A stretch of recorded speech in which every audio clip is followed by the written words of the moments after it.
എസ്രായുടെ പുസ്തകത്തിൽ നിന്ന് അദ്ധ്യായം 7. എസ്രാ ജെറുസലേമിൽ പേർഷ്യ രാജാവായ അർത്താക്സർക്സിൻ്റെ ഭരണകാലത്ത് സെറായയുടെ മകനായ എസ്രാ ബാബിലോണിൽ നിന്ന് പുറപ്പെട്ടു.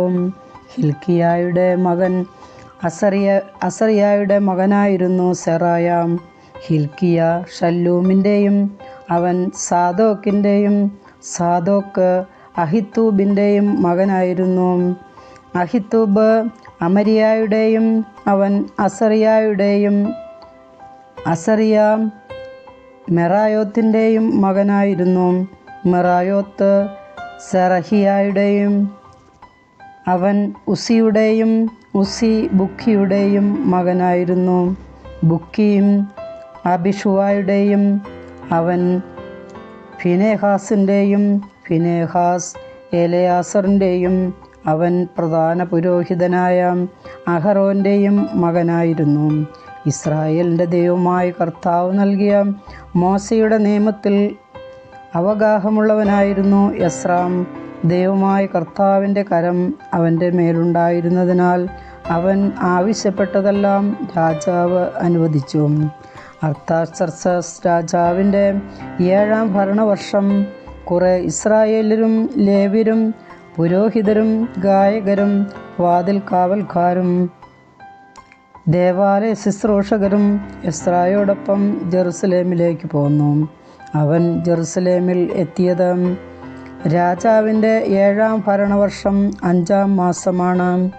ദൈവാനുഗ്രഹത്താൽ അവൻ 1-ാം മാസം 1-ാം ദിവസം ബാബിലോണിൽ നിന്ന് യാത്ര പുറപ്പെട്ട് 5-ാം മാസം 1-ാം ദിവസം ജെറുസലേമിലെത്തി. കർത്താവിൻ്റെ നിയമം പഠിക്കാനും അനുഷ്ഠിക്കാനും അവിടുത്തെ അനുശാസനങ്ങളും പ്രമാണങ്ങളും ഇസ്രായേലിൽ പഠിപ്പിക്കാനും അവൻ ഉത്സുകനായിരുന്നു. ഇസ്രായേലിനു വേണ്ടി കർത്താവ് നൽകിയ കൽപ്പനകളും നിയമങ്ങളും പഠിച്ച പണ്ഡിതനും പുരോഹിതനുമായ എസ്രായ്ക്ക് അർത്താക്സർക്സ് രാജാവ് നൽകിയ കത്തിൻ്റെ പകർപ്പ്. രാജാതിരാജനായ അർത്താക്സർക്സ് സ്വർഗസ്ഥനായ ദൈവത്തിൻ്റെ നിയമങ്ങളിൽ പാണ്ഡിത്യമുള്ള പുരോഹിതൻ എസ്രായ്ക്ക് എഴുതുന്നത്: എൻ്റെ രാജ്യത്തുള്ള ഏത് ഇസ്രായേലരും പുരോഹിതനും ലേവ്യനും ജെറുസലേമിലേക്ക് പോകാൻ ആഗ്രഹമുണ്ടെങ്കിൽ നിന്നോടുകൂടെ പോന്നുകൊള്ളട്ടെ എന്ന് ഞാൻ കൽപ്പിക്കുന്നു. നിങ്ങളുടെ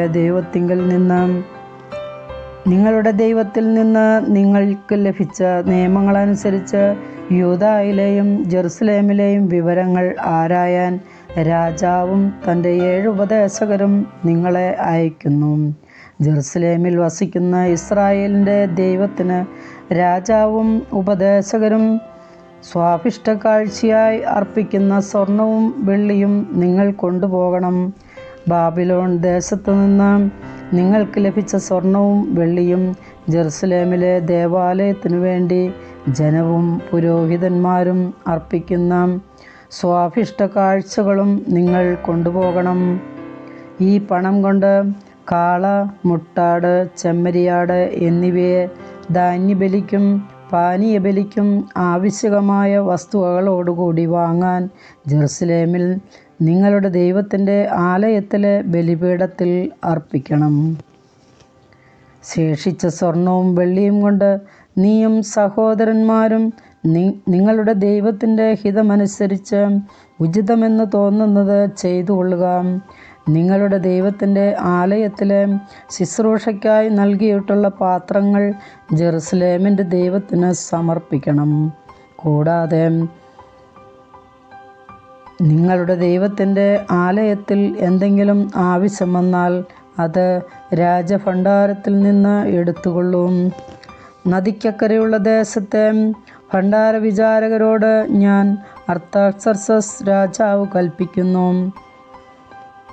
പുരോഹിതനും സ്വർഗസ്ഥനായ ദൈവത്തിൻ്റെ നിയമത്തിൽ പണ്ഡിതനും ആയ എസ്രാ നിങ്ങളോട് ആവശ്യപ്പെടുന്നതെന്തും വെള്ളി 100 താലന്ത് വരെയും ഗോതമ്പ് 100 കോർ വരെയും വീഞ്ഞും എണ്ണയും 100 ബത്തു വരെയും ഉപ്പ് ആവശ്യം പോലെയും ശുഷ്കാന്തിയോടെ കൊടുക്കണം. സ്വർഗസ്ഥനായ ദൈവത്തിൻ്റെ ക്രോധം രാജാവിൻ്റെയും പുത്രന്മാരുടെയും രാജ്യത്തിന്മേൽ പതിക്കാതിരിക്കാൻ അവിടുന്ന് കൽപ്പിക്കുന്നതെന്തും അവിടുത്തെ ആലയത്തിന് വേണ്ടി കൊടുക്കാൻ ശ്രദ്ധിക്കുക. പുരോഹിതന്മാർ, ലേവ്യർ, ഗായകർ, വാതിൽ കാവൽക്കാർ, ദേവാലയ ശുശ്രൂഷകർ, ഇതര സേവകർ എന്നിവരുടെ മേൽ കപ്പം, നികുതി, ചുങ്കം ഇവ ചുമത്തുന്നത് ഞാൻ വിലക്കുന്നു. എസ്രാ, നിന്റെ ദൈവത്തിൽ നിന്ന് നിനക്ക് ലഭിച്ചിരിക്കുന്ന ജ്ഞാനമനുസരിച്ച് നദിക്കക്കരെയുള്ള ദേശത്തെ ജനത്തിന് ന്യായപാലനം നടത്താൻ നിങ്ങളുടെ ദൈവത്തിൻ്റെ നിയമം അറിവുള്ളവരിൽ നിന്ന് ന്യായാധിപന്മാരെ നിയമിക്കുകയും നിയമപരിജ്ഞാനമില്ലാത്തവരെ അത് പഠിപ്പിക്കുകയും ചെയ്യുക. നിങ്ങളുടെ ദൈവത്തിൻ്റെയോ രാജാവിൻ്റെയോ നിയമം ലംഘിക്കുന്നവരെ കർശനമായി ശിക്ഷിക്കുക. അവരെ വധിക്കുകയോ നാടുകടത്തുകയോ തടവിലാക്കുകയോ അവരുടെ വസ്തുവകൾ കണ്ടുകെട്ടുകയോ ആകാം. ജെറുസലേമിൽ കർത്താവിൻ്റെ ആലയം മനോഹരമായി പണിതുയർത്തുന്നതിന് രാജാവിനെ പ്രചോദിപ്പിച്ച നമ്മുടെ പിതാക്കന്മാരുടെ ദൈവമായ കർത്താവ് വാഴ്ത്തപ്പെടട്ടെ. രാജാവിൻ്റെയും ഉപദേഷ്ടാക്കളുടെയും സേവക പ്രമുഖരുടെയും മുൻപിൽ അവിടുന്ന് തൻ്റെ അനശ്വര സ്നേഹം എൻ്റെ മേൽ ചൊരിഞ്ഞു. എൻ്റെ ദൈവമായ കർത്താവിൻ്റെ കരം എൻ്റെ മേലുണ്ടായിരുന്നതിനാൽ പ്രമുഖന്മാരായ ഇസ്രായേലരെ കൂട്ടിക്കൊണ്ടുപോകുന്നതിന് ഞാൻ ധൈര്യപ്പെട്ടു. കർത്താവിൻ്റെ വചനം.